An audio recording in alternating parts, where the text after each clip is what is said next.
Hello friends, study start with Neha में मैं नेहा आपका स्वागत करती हूँ। इस वीडियो में हमने देखा था कि रजिया की डाकुओं के द्वारा हत्या कर दी गई थी।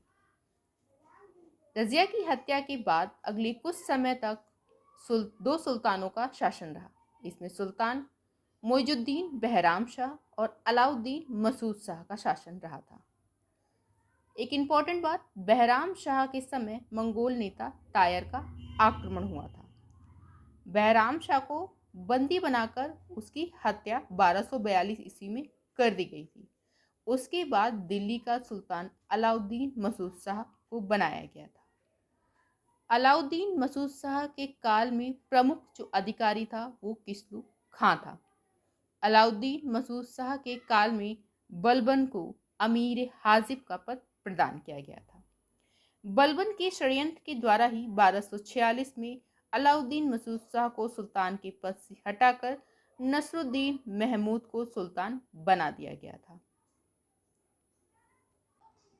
नसरुद्दीन महमूद अलाउद्दीन मसूद शाह की मृत्यु के बाद नसरुद्दीन महमूद 1246 से 1265 ईस्वी तक शासन में रहा। नसरुद्दीन महमूद शमशी वंश का पांचवा और अंतिम शासक था जिससे इल्तुतमिश संबंधित था। 1249 में बलबन ने अपनी पुत्री का विवाह सुल्तान नसरुद्दीन से करा दिया था। इस अवसर पर बलबन को उलूग खां की उपाधि तथा नायब ए ममलिकत का पद दिया गया था। नसरुद्दीन महमूद कुरान की प्रतिलिपि तैयार करता था और अपना जीवन यापन करता था। वो बहुत ही साधारण जीवन जीता था।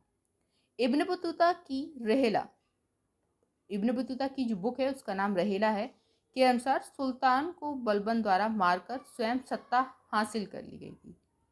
तबकात-ए-नासिरी मिनहाज की यह किताब नसरुद्दीन को समर्पित है। मिनहाज इसी में लिखता है कि यह दिल्ली का आदर्श सुल्तान था। अगला जो शासक बनता है वो बलबन बनता है। तो चलिए हम लोग बलबन के बारे में पढ़ते हैं। बलबन बलबन का शासनकाल 1266 से लेके 1287 ईस्वी तक का था। बलबन का वास्तविक नाम बहाउद्दीन था।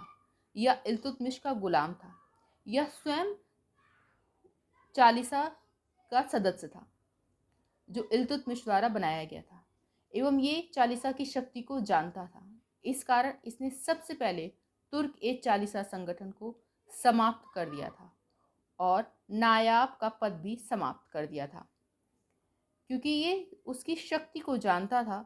और चालीसा क्योंकि शासक को बनाने और बिगाड़ने का कार्य करने लगे थे, तो वो इसको भली भांति परिचित हो गया था इससे, इसलिए उसने इस पद को समाप्त कर दिया। उसने स्वयं को गुलाम ना साबित करते हुए अपने आप को अफराशियाब और भगवान का प्रतीक बताया है। सुल्तान बनने के बाद उसने बहुत सारे ऐसे नए नए सुधार किए जिसके बारे में आपको आगे की वीडियो में बताया जाएगा। बलबन ने स्वयं को ईरान के अफराशियाब वंश से जोड़ा था, क्योंकि अन्य गुलामों से वह अपने आप को ऊंचा दिखाना चाहता था। अपने पद की वास्तविकता और उस पद की सर्वोच्चता बनाए रखने के लिए उसने अपने आप को अफराशियाब वंश से जोड़ा। बलबन ने राजत्व का ईरानी सिद्धांत अपनाया था। वो स्वयं को नियामत ई खुदाई या धरती पर अल्लाह का प्रतिनिधि कहता था। उसने नरोज त्योहार का आरंभ किया था। दरबार में सिजदा और पौबोस की प्रथा का प्रारंभ करवाया था।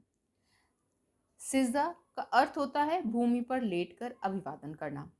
पाबोस का अर्थ होता है सुल्तान के चरणों को चूमने की रीति। ये रीतियां ईरानी दरबार में प्रचलित थीं, जिसे बलबन ने दिल्ली सल्तनत में आरंभ किया।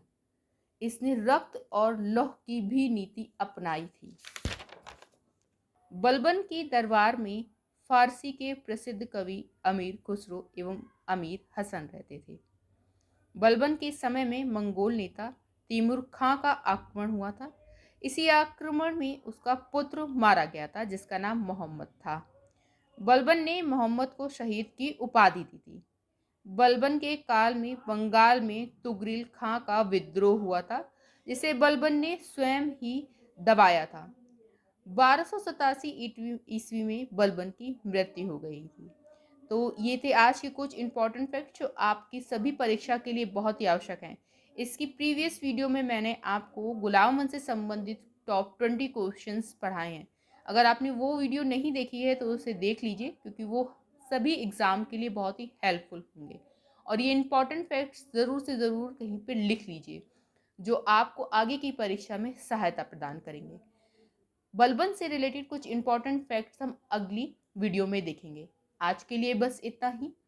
अगर आपको वीडियो अच्छी लगी हो तो इसे लाइक सब्सक्राइब कीजिएगा और अपनी फ्रेंड्स की हेल्प के लिए इसे शेयर कीजिएगा। तो आज के लिए बस इतना ही। Thank you friends.